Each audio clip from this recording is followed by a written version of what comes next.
All right, bro. Today we talking about hentai. I don't really watch it, but I know you do. So let's go ahead and check it out. Gyaru is a specific type of Japanese fashion and is characterized by tanned skin, dyed hair, and tons of makeup. The word Okay. gyaru comes from the English word gal, and the male version of a gyaru would be a gyaryo. The aesthetic is all about I ain't gonna lie. He look cool as fuck, bro.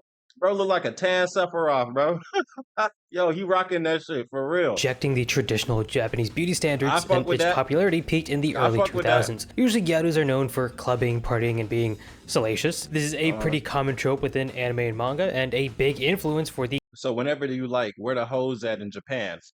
That's where they at, bro. gyaru stereotype came from a popular manga series called Gals, written by Mihona Fuji in 2005. The main character of this manga, Kotobuki, is a good person at heart and really doesn't give a crap about what other people think, which I think embodies the gyaru spirit. In more cultured works of art, gyarus are usually more flirtatious than your average person. Also, I've seen other anime creators make tier lists for this, so I'm gonna make one too. Personally, I love gyarus because they oftentimes have a darker skin tone, so easy A tier. Imoto in Japanese simply translates to younger sister, and it's a common trope within anime and manga, which makes sense why it's so popular in adult anime. This is also known as having a sister complex, which some psychologists say comes from a desire to protect or exclusively be with your sister. Yikes. But it's definitely not limited to Japan, as America also seems to love their siblings a little too much. I think it's so popular because of a couple reasons. Some people like the idea of someone who looks up to you, and even more when they're a childhood friend, but I guess like more blood related and a little bit more annoying. Some people may just enjoy the power dynamic of being the older There it is. There it is. There it is. sibling. The sexualization of sisters in general may have been popularized with Marvelous Melmo in 1970, written by Osamu Tezuka, yep, the same guy who wrote Astro Boy. The story is about a 9-year-old girl who is forced to can care tell. for Look her at 2 her hair, younger bro. brothers. She does this by eating a candy that turns her into a 19-year-old girl, and each time she does, there is a panty shot, and this could have led to panty shots becoming more popular as well. But from what I understand, this wasn't actually present in the original manga, so it's a little weird that it was Bro, how the hell he come up with this? added in the anime. And yeah, full How'd he come up disclosure, with this, I'm bro? not endorsing the anime. I'm just trying to give you a history on this stuff. I don't know if it's good or bad, but Walt, I don't know, man. I wouldn't watch She it. means sus lately. Anyway, For real, I think for the real. only people who actually prefer or like this genre are specifically people who have never had a sibling before, so I'm giving this a C I hope tier. so. Ugly bastard refers to a usually fat and ugly Damn. guy who ends up getting with younger, beautiful women. Now, this is Okay. more of a Western term. In Japan, it's Sure. referred to as a mob oji, but it's really not commonly referenced. It's pretty unclear when this idea of the ugly bastard came about, and it's probably been around a lot longer than anime and manga itself, but we have a more pressing issue.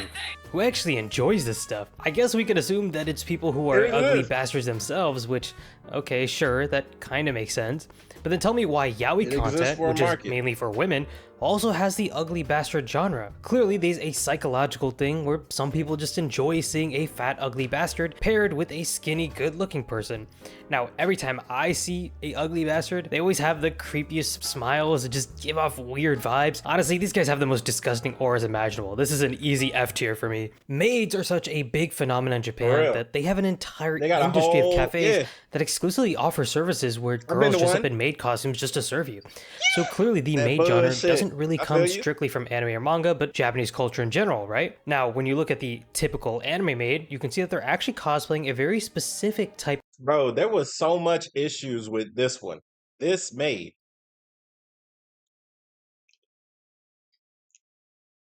I'm just gonna move on. of maid. The I don't even French wanna maid. know why. Japan has had an extremely long history with France, spanning all the way back to World War I, where the Franco-Japanese Treaty of 1907 was signed so Japan could raise loans in Paris. This has tied the two nations together, and ever since they've culturally influenced one another. If you ever visit Japan, which I highly recommend, you'll see that they have crepe shops everywhere. This is another pillar of French influence on Japan. The first maid costume in Japanese popular culture apparently comes from the erotic anime series Cream Lemon. So Japanese anime culture and Okay. French maids are Cream clearly Lemon, joined huh? at the hip, but I think it's a little deeper than that. I would go as far as to say that the maid genre is almost a fetishization of French and European culture to a certain extent. And honestly, I yeah? don't blame him, because those costumes look nice. I'll give this genre an A tier. Ahegao is a facial expression that Oh, I'd like to hear more on this opinion of yours that it's a fetishization. I definitely need to hear more of that take. is done by someone who is just really enjoying their time. And it usually includes rolling or crossed out eyes. a tongue sticking out, and heavy Oh, bluffing. this that The word bow the itself whale comes from type the stuff. katakana character ahe, which kind of just means to pant, and gao, which means face. This isn't to be confused with ikigao, which is when someone will make a certain happy face at the climactic point in a story, but Ahegao was a huge part of anime meme culture in 2016. I remember seeing pictures everywhere online of people wearing these anime meme culture in 2016. Bro, look at Tom, bro. You know Tom up to no good in this shot. I remember Oh, seeing man. pictures everywhere online of people wearing these weird Ahegao hoodies that just looked absolutely horrendous.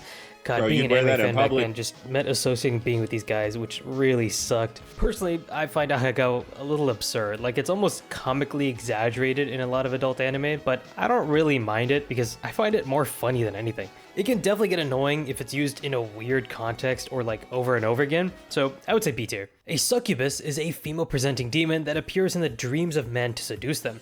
The male version of a succubus is known as an incubus. The idea of a succubus appears all over the world in old folktales, and they were known to take the form of beautiful women. But after seeing them up close, you might actually notice deformities like bird talons or serpentine tails. Usually, succubi will attack you by physically draining you until you reach physical exhaustion. Back then, these were closer to monsters than hot demon ladies, but with more modern depictions, succubi are less often seen as horrifying monsters and more as seducing enchantresses that That's part of their plan. That's how they're gonna get you. dominate men. I'm pretty That's sure how the they're gonna entire get idea you. of succubus is tied to the idea of wet dreams, since they literally attack you while you're sleeping. You know, I'm guessing a priest got a wet dream one time and chucked it up to succubi. But in anime and manga, these creatures have turned into more docile, almost human-like characters, and the main character rarely dies after encountering one. A common character name for succubi is Lilith, who is theorized to be Adam's first wife before Eve, and a primordial she-demon who was banished from the Garden of Eden for not complying and obeying with Adam. One of the first big manga to feature succubus is Lilim Kiss by Mizuki Kawashita,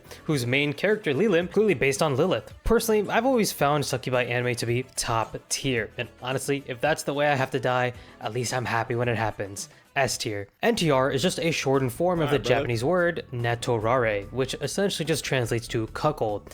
Usually the plot starts with a happy relationship and ends with a guy aware of the cheating and crying about it. Honestly, it's a pretty depressing genre, Sheesh. and I'm guessing the only That's people sad who as shit, bro. What the hell? Y'all enjoy watching that?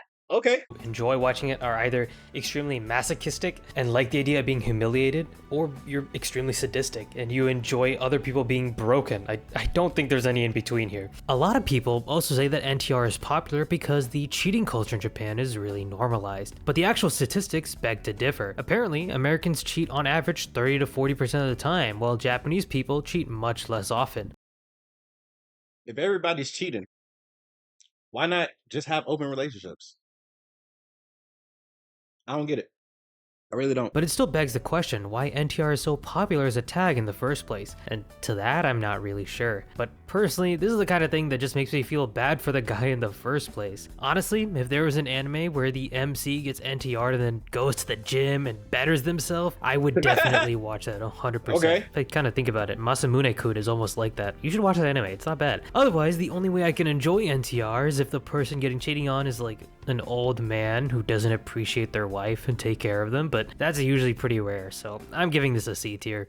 Futanari are individuals who are considered to be intersexual, as they contain the necessary body parts for both male and female reproductions. The Japanese word futanari literally just means to be of two kinds, so it's basically just their word for hermaphrodites. And yes, I know Astolfo technically isn't a hermaphrodite, but like, what did you guys want me to use for this icon? What am I supposed to use without getting demonetized? Although they real. might seem like a recent trend, this idea has existed for a long time in Japanese culture and folklore. The origins might even reach all the way back to Buddhism, with deities that don't really have a fixed gender. Shintoism has pretty diverse stories relating to the changing of genders. One deity, named Dosojin, sometimes has an ambiguous gender, being either female or male, or sometimes being both, but it doesn't really apply to modern Fudas. In today's culture, Futanari are almost female-presenting. Honestly, I personally find them kind of scary, but that's because I watched Bible Black when I was 13 years old, and this blonde lady, she scared me forever. What happened in Nekomimi I've comes never from the seen Bible word Black. neko, kagero, meaning cat, and kemonomimi, which basically just translates to animal ears, is the idea of a human character with furries. animal ears. The This oldest furry mention of a cat anime, girl comes or from an hentai. 18th Hentai. century street show where Hentai. a cat-woman hybrid was a character. And in general, stories of shape-shifting cat women have existed since the late Edo period, so cat girls have been around for a while. The oldest anime featuring a cat girl seems to be The King's Tale by Mutsuyo Seo, which was created all the way back in 1949, the same year that NATO was created. Nowadays, cat girls are everywhere, and I would argue that they are Japan's version of the American Playboy bunny girl. Although the big difference is that bunny girls are more on the sexy side, while cat girls are definitely going for a more cute moe angle. It's worth noting that moe as a concept is deeply rooted in anime culture and could even be considered an entire subculture within anime. If you want to learn more about moe, check out my Every Anime Trope Explained video. So what's the difference between moe and gap moe?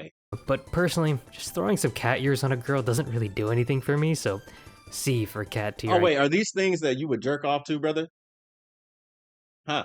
Okay. I guess. Tentacles are pretty self-explanatory, and honestly are just a meme at this point in the anime community, so let's talk about the history of tentacles, because it's surprisingly long. Known in Japan as sokusho zeme, or literally tentacle attack, it involves an octopus or creature with tentacles doing things with a woman. The oldest example of shokusho zeme goes all the way back to ukiyo-e, or woodblock prints, specifically Kitao's Shigemasa program of erotic no plays in 1781. So he's the OG But after that World War created II, this. when the Allies were rebuilding Japan, they imposed certain restrictions on the Japanese by adding censorship laws to prohibit the creation of corn material. Leaders within the tentacle industry, whatever that means, Tentacle said that they leadership actually is made this stuff to get by the censorship. According to the author, Toshio Maeda, at the time it was illegal to create sensual scene in bed. I thought I should do something to avoid drawing such a normal sensual scene, so I just created a creature. His tentacle is not a penis. I could say this is not a penis. This is just a part of the creature, and they don't have a gender. A creature is a creature, so it is not obscene and not illegal. Kind of weird how they use tentacles to Nice circumvent loophole. corn, but I guess that's how the cookie crumbles. Personally, I find tentacles really weird. It's not my thing at all. F tier. Yaoi, also known as boys love, actually used to be a subgenre of shoujo manga, and is thought to have originated in anime and manga in the 1970s. But obviously gay people and gay stories have existed for as long as humans have. There exists special words like seme meaning bottom and uke meaning top for gay relationships, and it's common for fujoshi, or female fans of yaoi, to speculate in fictional media who might be which role. I've actually made a video covering yaoi and manga if you want to check that out, but when it comes to more adult content, yaoi is very much at the forefront of porn made specifically for women. And because I'm not really the target audience for this, I can't really rank the genre. It's also a huge and diverse genre that has a ton of different subgenres that honestly deserve its own video, but I'll put it in the G tier for gay. Mind break refers to a moment in a adult story when a person stops break? thinking logically because they are just having so much fun. Usually you see it paired with Ahegao and heart eyes. This is another tag that's honestly just kinda goofy. Like, most people aren't going feral in these situations, but if you only watched adult anime, you might think that that's how every woman reacts. Mind break can also be a much more sinister topic. In the case of a more infamous doujin, like Metamorphosis, where the main character goes through the depressing and honestly messed up transformation from a normal person to a crackhead, it's pretty messed up. Personally, I don't know what to give this. Sometimes it's really inoffensive and it's just used with Ahegao to make a scene more spicy, but other times it's a depressing look into substance abuse and just feels like a really sobering topic to think about. It honestly ruins the mood. I mean, let's keep it real, bro. Drugs change people, and sometimes it's not for the better. It's part of reality.